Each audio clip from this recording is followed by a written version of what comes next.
جہاں چھوٹوں کی زبانیں بڑی ہو جائے وہاں بڑوں کے رتبے ختم ہو جاتے ہیں۔ ہم جو اچھے عمل کرتے ہیں وہ روشنی میں ڈل جاتے ہیں اور پھر یہ روشنی موت کے بعد ہمارے ساتھ رہتی ہے۔ کبھی کبھی کامل شخص کی تلاش میں ہم سچے انسان کو کھو دیتے ہیں، کیونکہ کامل ہونا ایک تصور ہے اور سچا ہونا ایک حقیقت۔ ضرورت کی چیز جب ضرورت سے زیادہ ملے تو وہ بھی غیر ضروری ہو جاتی ہے۔ کسی کا بھلا نہ ہو سکے تو کسی کا برا کرنے کی کوشش کبھی نہ کرو۔ دنیا کمزور ہے لیکن دنیا بنانے والا نہیں۔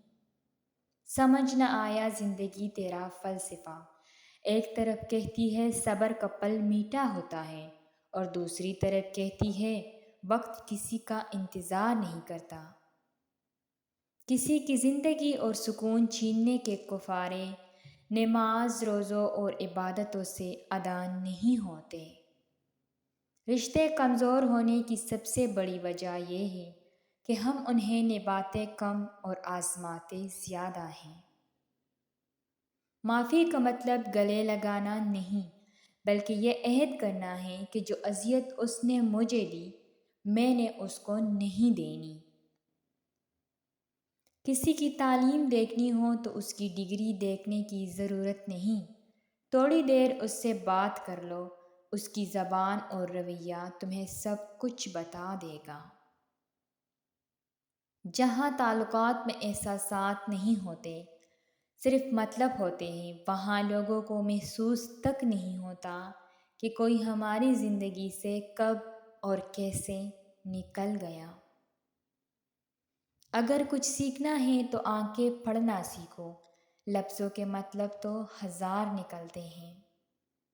آپ کبھی بھی لوگوں کی سوچ کو اپنے بارے میں تبدیل نہیں کر سکتے، اس لیے لوگوں کی پرواہ کیے بغیر اپنی زندگی اس طریقے سے بسر کیجیے جو آپ کو خوشی دے۔ کوئی آپ کو تکلیف دے تو بہتر ہے کہ آپ اسے نظر انداز کر دیں، اس سے آپ کا وقت اور توانائی دونوں بچ جاتی ہیں۔ اچھی باتوں کا اثر آج کل اس لیے بھی نہیں ہوتا کیونکہ لکھنے اور پڑھنے والے دونوں یہ سمجھتے ہیں کہ یہ دوسروں کے لیے ہیں۔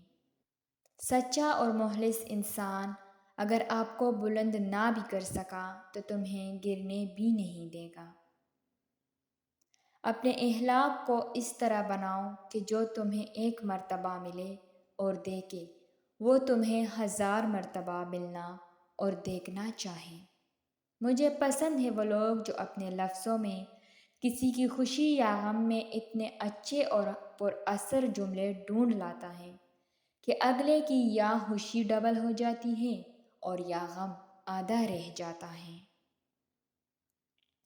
ایک مضبوط انسان کو کسی سے منظوری کی ضرورت نہیں ہوتی، جیسے ایک شیر جنگل پر حکومت کرنے کے لیے بھیڑیے کی منظوری کا طلبگار نہیں ہوتا۔ عاجزی یہ ہے کہ آپ دفتر میں داخل ہوتے وقت گیٹ پر کھڑے چوکیدار کو بھی اسی طرح سلام کریں جس طرح دفتر کے اندر پہنچ کر اپنے باس کو کرتے ہیں۔ زہر کارگر نہیں ہوتا، لوگ تہمت سے مار دیتے ہیں۔ حاسد کی کچھ نشانیاں۔ حاسد آپ کی نقل کرنے کی کوشش کرے گا، حالانکہ اس کے نزدیک آپ بہت برے ہیں۔ حاسد آپ کی ہر خوشی کے موقع کو خراب کرنے کی کوشش کرے گا، چاہے آپ کی خوشی کتنی ہی معمولی کیوں نہ ہو، اس سے برداشت نہیں ہوگی۔ حاسد کو آپ کے نقصان سے دلی خوشی محسوس ہوگی۔ حاسد کے نزدیک آپ کی ہر کامیابی گڈ لک ہے، چاہے آپ نے اس کامیابی کے لیے کتنی ہی محنت کیوں نہ کی ہو۔ حاسد کو آپ کے ہر کام میں برائی نظر آئے گی۔ حاسد ہر وقت آپ سے مقابلے کی دوڑ میں ہوتا ہے اور آپ سے زیادہ اچھا دکھنے اور آپ کو کمتر دکھانے کی کوشش کرتا رہتا ہے۔